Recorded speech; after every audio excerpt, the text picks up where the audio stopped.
In medicine, there's an old saying: when you hear hoofbeats, think horses, not zebras. It's a reminder to look for the most common explanation first. But for people living with neuroendocrine cancer, zebras matter. What happens when a slow growing tumor begins behaving aggressively? When a diagnosis evolves over time? Or when the biology of a tumor no longer matches the original pathology report? For people living with neuroendocrine cancer, these changes can be frightening, but understanding them may also be the door to better treatment decisions, more personalized care, and new directions in research. I'm Jessica Thomas, Director of Patient Education at NETRF, and you're listening to NETWise, the podcast designed to inform, empower, and guide patients and caregivers through the world of neuroendocrine cancer. Today on NETWise, we explore the evolving science of tumor heterogeneity, grade progression, and changing biology in neuroendocrine cancers, alongside the very human stories of living through those changes. You'll hear from physicians, researchers, and patients navigating these difficult and deeply personal realities. Before we talk about changing stripes, it helps to understand why the zebra is a symbol of neuroendocrine cancer for many. Dr. Aman Chauhan, Associate Professor at the University of California, San Francisco, explains. I think choice of zebra is a great choice as a mascot for rare disease community, especially neuroendocrine cancer being one of the rare disease, for a few reasons. The two primary reasons: one, in medical school, they teach us, if you hear hoofbeats, think horses, not zebras. And it makes sense, because if somebody is coughing, you want to think about common things, allergies, or an infection or a cold. You don't automatically want to think lung neuroendocrine tumor. It's a rare disease. But in our field, in medical oncology field, if we hear a symptom, we need to first think of zebras, otherwise we'll miss the diagnosis. And this is not just my thought, it's a proven fact. Many NET patients oftentimes have delayed diagnosis by years because somebody else was not looking at neuroendocrine tumors. So for us to highlight the fact that rare diseases occur, this is where zebras helps us highlight that fact. When you hear a symptoms or you see flushing, don't rule out carcinoid syndrome as a part of NET's diagnosis. So think zebras, not horses in our world. But Dr. Chauhan says there's another reason the zebra is such an important symbol. The other reason why zebra is a really good choice is zebras have these stripes. And for lay people, and including myself, I used to think all zebras are the same, but that's not the case. Zebra stripes are like fingerprints. No two zebras has same stripes. Similarly, no two NET patients have same NET disease. So many times I'll have patient or caregiver sharing their diagnosis and then recounting something from they have read online that this patient also had similar disease and they responded this particular way to a treatment. And then that's an opportunity to educate them that each patient would have a unique journey, unique tumor biology, unique way that their tumor will respond to a treatment. One of the reasons neuroendocrine cancer can be so difficult to understand is that it's not one single disease. Tumors that appear similar under a microscope may behave very differently over time, and in some cases, the biology itself may evolve. Dr. Nancy Joseph, professor of pathology at the University of California, San Francisco, explains why, even within the world of neuroendocrine cancer, that there are many different kinds of zebras. I think we like to talk about zebras in the neuroendocrine world because neuroendocrine neoplasms are actually pretty rare and they're also heterogeneous. Lots of people may have heard of like a neuroendocrine cancer, but that can mean many different things. And so, in general, what they all share in common is expression of neuroendocrine markers like synaptophysin or chromogranin, but some of these are epithelial neoplasms and others are more mesenchymal neoplasms. And even within the epithelial group, some are, we like to call them tumors, and others we like to call carcinomas. So even though neuroendocrine cancer as a group may be starting to become better recognized, there's still many different flavors. And so each on their own would be like a zebra, a very rare thing. And one of the interesting things is whether or not you can kind of jump from one neuroendocrine type of cancer to another. So that would be like a specific zebra changing its stripes to look like a different zebra.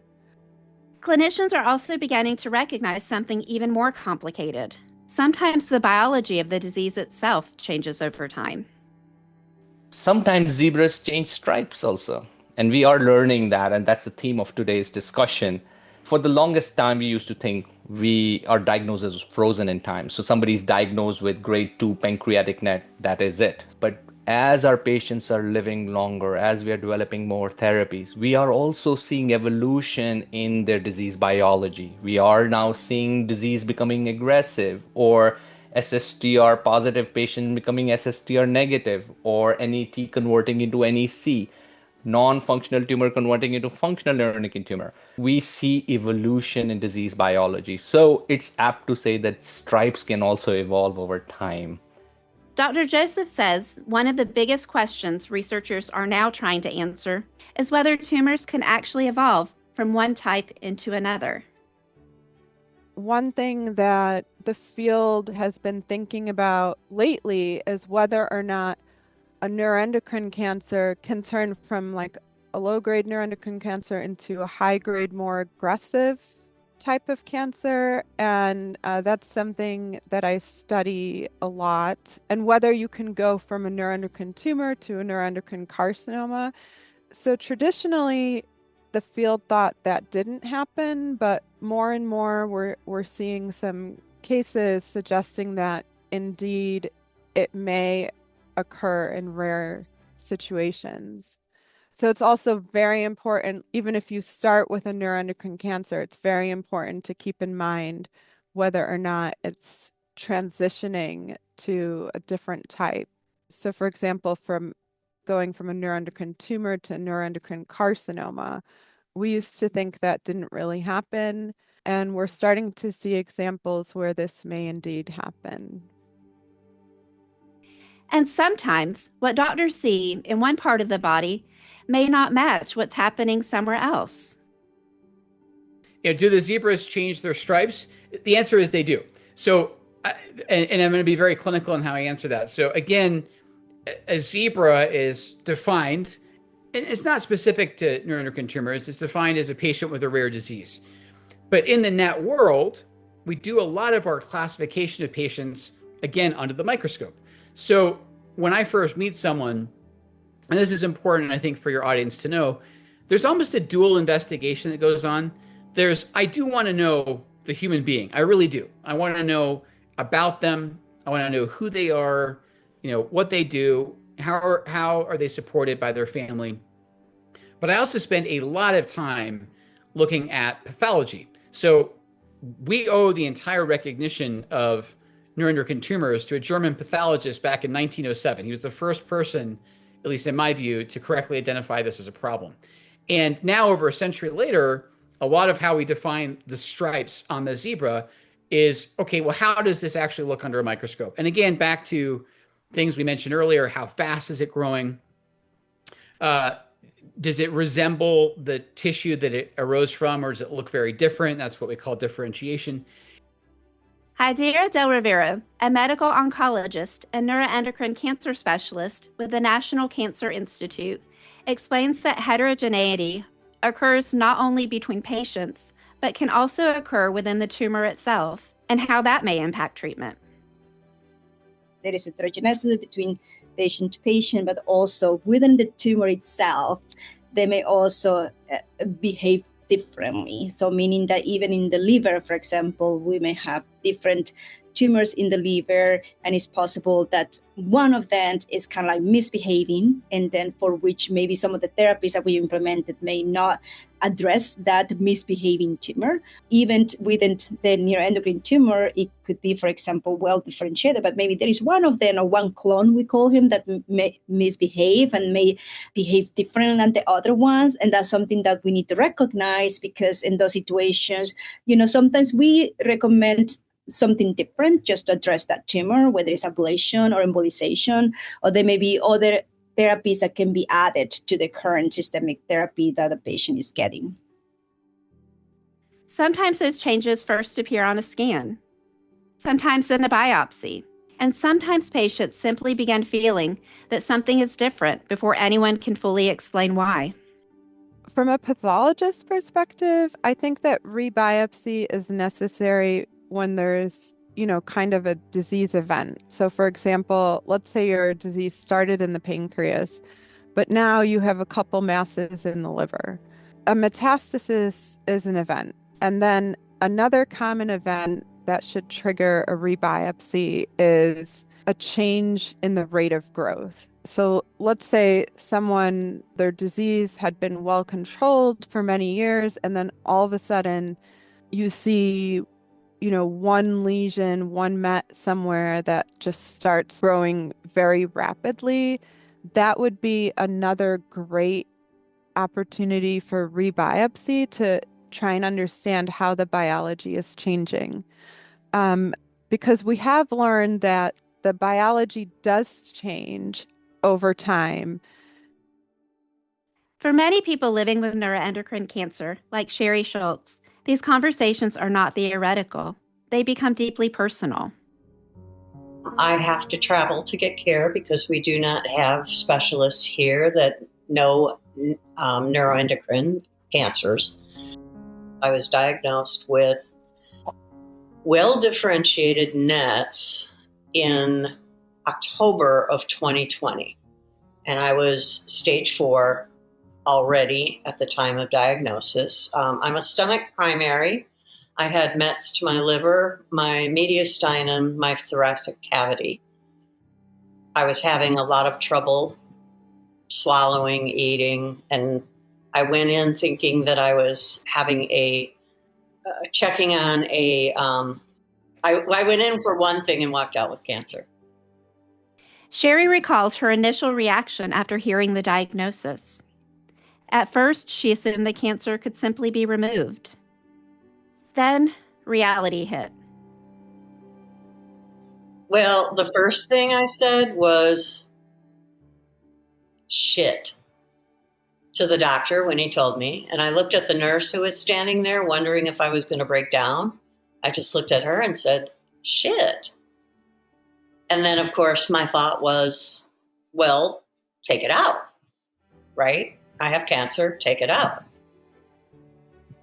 And about a week later was when I found out I had stage 4 and realized this is not something that is just going to be taken out of my system. And then I asked them, given my age, given my current health and my what is my prognosis? How long does the average person, I'm not asking about me, but how long does the average person make it? And they said 2 to 4 years. And my head said, okay, first of all, I'm an overachiever, so I'm going for 5. And second of all, if I only have 2 to 5 years to live, what do I want to do at that time? I better get my feet in the starting block, and I better just do it. Sherry decided she wasn't going to organize her life around cancer. She was going to organize cancer around her life. So then I came up with this whole mantra that I told myself, that's buy the ticket.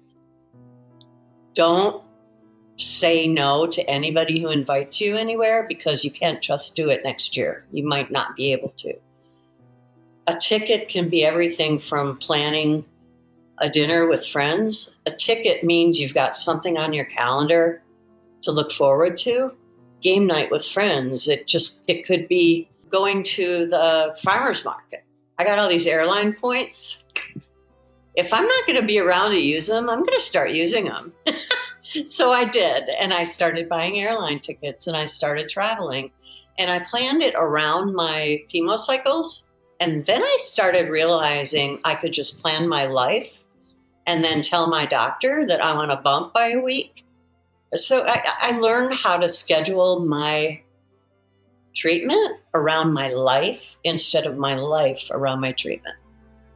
Over time, Sherry says her entire perspective changed. I am not dying of cancer. I'm living with cancer. I have so much joy in my life. It's about living your best life now because, and everybody should do this, but when you are all of a sudden diagnosed with a terminal illness, I think it's different that you start prioritizing joy. Things that used to bug me before don't even bother me now. I've totally changed. I'm more chill. I have more fun. Years into treatment, Sherry's disease changed. I've been on 6 different lines of treatment. I am now going to be going on my 7th. I had new growth in my stomach, and I had a partial gastrectomy in January of 26. And I now have large cell neuroendocrine carcinoma together with gastric adenocarcinoma. And now it's called Menin. So it's a mixed neuroendocrine tumor. Menin stands for mixed neuroendocrine, non-neuroendocrine neoplasm. In plain terms, that means Sherry was now dealing with more than one type of cancer biology at the same time. For her, the metaphor of changing stripes suddenly became very real. The zebra stripes are not unlike our fingerprints. So everybody is so unique, and every zebra, every neuroendocrine cancer, I hate to call them patients, everybody living with neuroendocrine cancer, whether it's low grade, high grade, well differentiated, or poorly differentiated, you are unique. And what works for one person doesn't necessarily work for another person. Now, all of a sudden, I'm neuroendocrine carcinoma. There's no way to get at it to biopsy it. So the only way to test whether that has changed stripes is to do an FDG PET and a dotatate PET and figure out which one lights up. And mine is FDG, which means, according to Dr. Starr at Mayo Clinic, mine is now neuroendocrine carcinoma. Now we know how to treat it.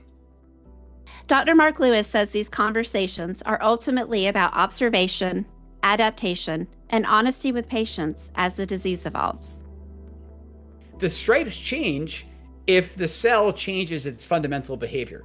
So this happens infrequently, but it does happen, where it goes from a very slow growing process to a very fast growing process. If I tell someone, I'm never going to give you chemo, the cancer can prove me wrong.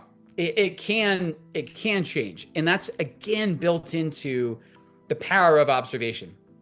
Listen, if I meet you, I watch you for 5 years, I never see your tumor grow, or if it was cut out, I never see it return. That's wonderful. Those were 5 years well spent. It's also time well spent if I can find out that your tumor is changing in a way where I can be helpful. I love it when people come in and they're thriving and I'm not seeing any problems. But it's also gratifying when you can help someone sort of catch something a little bit earlier and intervene meaningfully. And the number one organ that I'm always trying to protect, if I'm honest, is the liver. Dr. Lewis also understands this experience from another perspective, not only as an oncologist, but as a patient himself. So I'm a gastrointestinal oncologist. I'm living with half a pancreas. I have patients with no pancreas. I have patients who have had radical gut surgeries and have very shortened intestines. But the one organ none of us can survive without is the liver. So a lot of my observation is centered around liver function, the structure of the liver, meaning how does it look on scans. And again, if I promise someone up front, a cure or that their cancer is never coming back, that's arrogance. That's over projection. But if I say to them, listen, the way we're going to do this is I'm going to watch you over time and pay meticulous attention to your liver, then I think that is an authentic strategy. And that's what I do with everybody. Dr. Aman Chauhan reinforces the idea of change. It can be certainly distressing to patient that their diagnosis is now altered. I try to look at glass half full. I'd rather know how the disease is evolving and changing so that I can then fine-tune the treatment according to the current biology. So I reassure the patient that this is a possibility. This is not something rare. It can happen. And it's good that we know it happened so we can shift the gears accordingly and put you on the proper treatment. So talking to the patient, making them understand that this is a part of natural history of disease progression. These diseases are not set in stone. They evolve with time. Sherry Schultz has experienced that change firsthand. And over time, she's developed another word for treatment transitions: next. For many people living with neuroendocrine cancer, treatment becomes less about reaching a single finish line and more about adaptation. I have this word that I use, and this one is next. And you just have to say, all right, I'm progressing on this. And you just go, next, next. And I've been through carboplatin and etoposide, didn't work for me. So, and then I went on Afinitor. Afinitor didn't work for me. Then I did FOLFIRINOX. So everybody thought this was it. Everybody did. And for some reason, I bounced back. I started immunotherapy. So right now, my next step is radiation. Right now, I'm saying next, and it's radiation. And when I'm done with radiation, we'll see what happens, and then I'll figure out what to do next. Barbara Dunham's experience also reflects how complicated and evolving neuroendocrine cancers can be. I was first diagnosed in February of 2023 with high-grade neuroendocrine cancer of the liver. And I had a 5.4 centimeter tumor and a 7.8 centimeter tumor on my liver. And I was treated with carboplatin and etoposide. However, it was not shrinking the tumors. It was keeping it from growing, but it was not shrinking them. And so my concern was, well, if I have to stop taking this chemo, then they'll just start growing again. So I wanted to find out what else was available for me. And that's what made me start seeking and looking at the different organizations. Barbara began advocating aggressively for herself. She sought second opinions. She self-referred. She researched, and eventually she found additional treatment options. They did the liver-directed therapy. They cut the blood supply off to the tumors. Immediately, those tumors started shrinking. After that, I would say within 18, no more than 20 weeks, they were gone. The 7.8 centimeter tumor and the 5.4 centimeter tumor were gone. For Barbara, one of the most difficult parts of the journey was discovering that different parts of her disease were behaving differently over time. Then I started focusing on my lung, and they biopsied the lung, and it came back that it was neuroendocrine, but it was non-carcinoma. They repeated it in 2025, and it came back as a small cell lung carcinoma. For Barbara, hearing that change from high-grade neuroendocrine tumor to small cell lung carcinoma was significant. It wasn't just a different word on a pathology report. It changed how she understood what was happening in her body, and it amplified how important it became to ask questions, seek clarity, and learn how to navigate the healthcare system. I had to become my own advocate because, as you know, what I have or what we have is rare. The average medical doctor does not catch this because the symptoms that we have mimic so many other things. That's why most of the patients that have it, they're not diagnosed to their stage 3 or stage 4. And how my medical doctor picked it up, he said, well, no, this is not normal for you. Barbara says one of the biggest lessons she learned is that patients have to speak up. You have to be an advocate and you have to speak up. When something is not working for you, do not be afraid to let the physicians know this is your voice, this is your body, this is your health. So there's always something out there for you, no matter what they tell you, no matter what stage you're in. There's something out there that can be done. You cannot give up. For Barbara, hope and faith remain central, giving strength to fight the good fight. For me, when I was first told, that's what it was. My oncologist told me. Of course, I went through a process of crying, of being upset. But my faith was telling me, you got this, you're going to beat this, you're going to be okay. And that's what made me realize that I have to fight. As researchers learn more about tumor heterogeneity, imaging and biopsies are becoming increasingly important. Whenever we establish a diagnosis, it's based on one biopsy sample. We believe that this is representative of the entire tumor burden. The other met at other site in the bone or another site in the liver or the primary tumor would be mostly similar. However, that's not entirely true. Now, it's not fair for us to poke needles because these are invasive procedures. But we have some non-invasive ways, like scans, for example, that can give us clues about this heterogeneity. For example, we do dotatate PET scan, which can tell us about somatostatin receptor uptake. And I like to point out lung nets. Lung nets are a great example where many lung net patients won't express somatostatin receptors or may not have somatostatin receptor homogeneously distributed. So some areas might light up on dotatate PET, others may not. And that understanding of heterogeneity and tumor behavior helps us to tailor the treatment. If there is no receptor, I'm not going to bother with SSTR targeting agents like SSA or PRRT.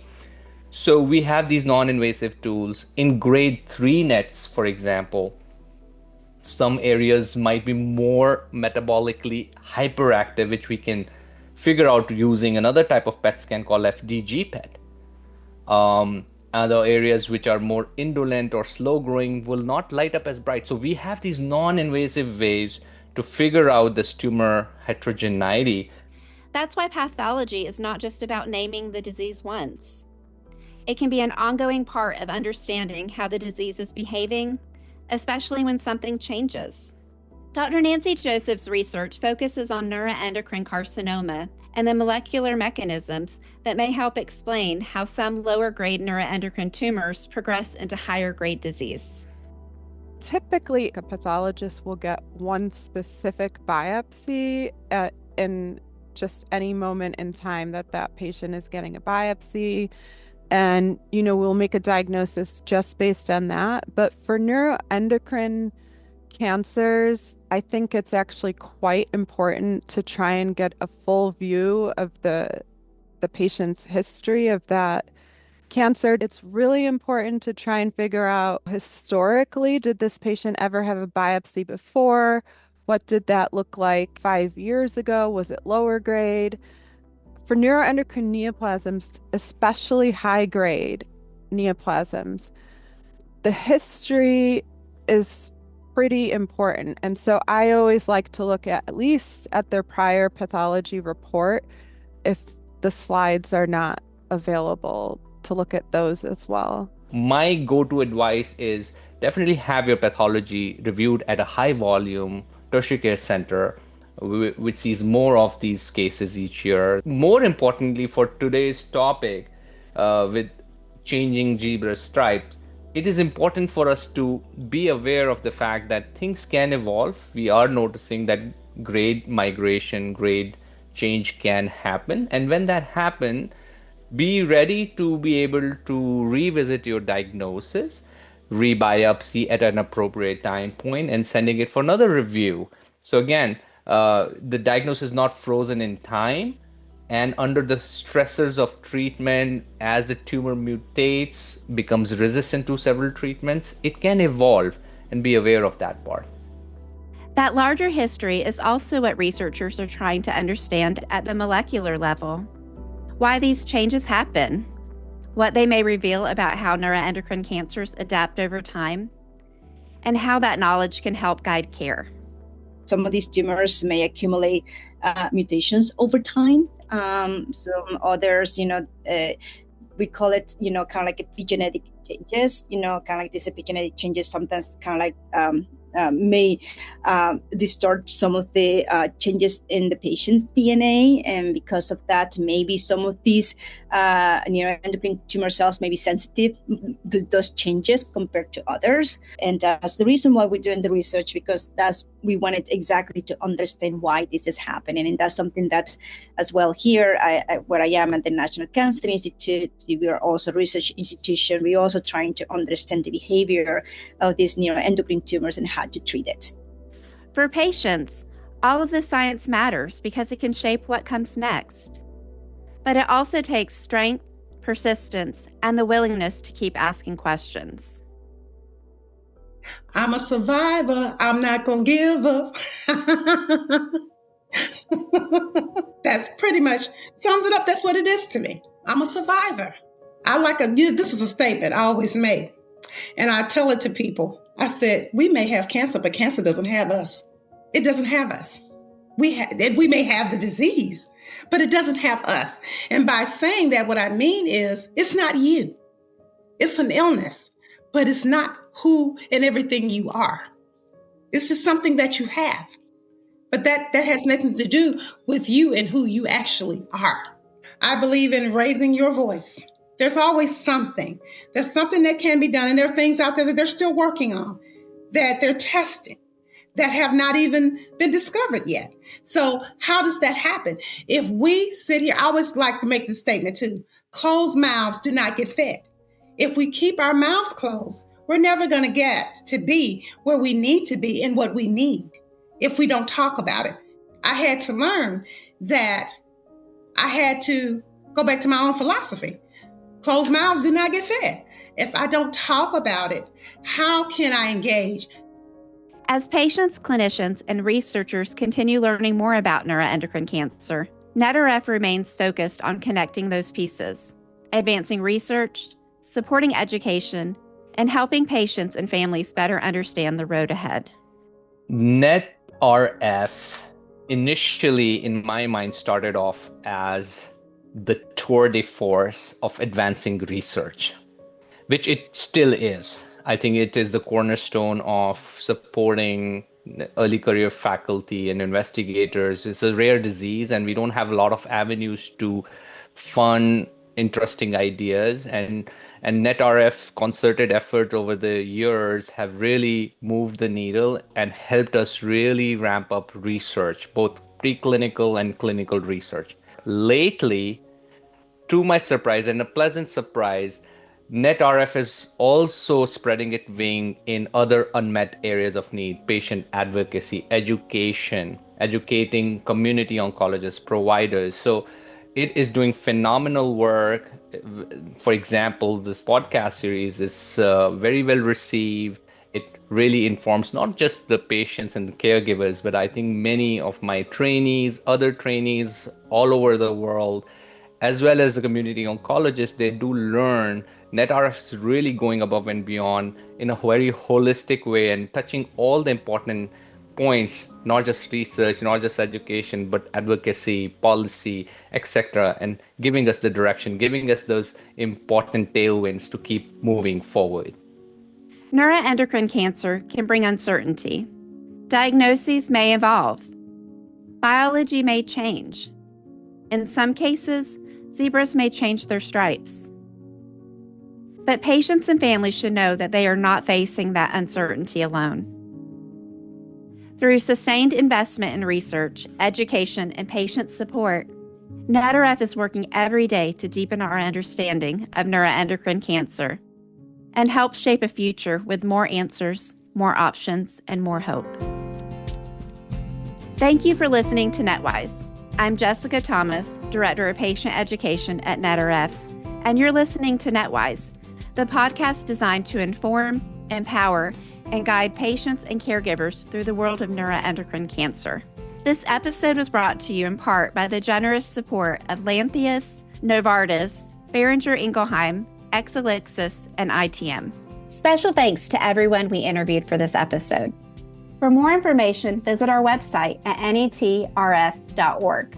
You can find a whole library of episodes on different topics at netrf.org/podcast, where you'll also find infographics and videos that expand on this material. And if you would like to join NETRF in our mission to fund research for neuroendocrine cancer or help support educational programs like this NETWise podcast, please go to netrf.org/donate. If you have a story to tell about your own neuroendocrine cancer journey, please email us and let us know. podcast@netrf.org. NETWise is a production of NETRF. We're committed to improving the lives of patients, families, and caregivers affected by neuroendocrine cancer. We fund research to discover cures and more effective treatments, and we provide trusted information and educational resources. This podcast is not intended as and shall not be relied upon as medical advice. The Neuroendocrine Tumor Research Foundation encourages all listeners to discuss any scientific information found here with their personal oncologist, physician, and/or appropriate qualified healthcare professional. Listening to this podcast does not constitute a patient-physician relationship. The Neuroendocrine Tumor Research Foundation does not represent that any information provided here should supplant the reasoned, informed advice of a patient's personal oncologist, physician, or appropriate qualified health professional.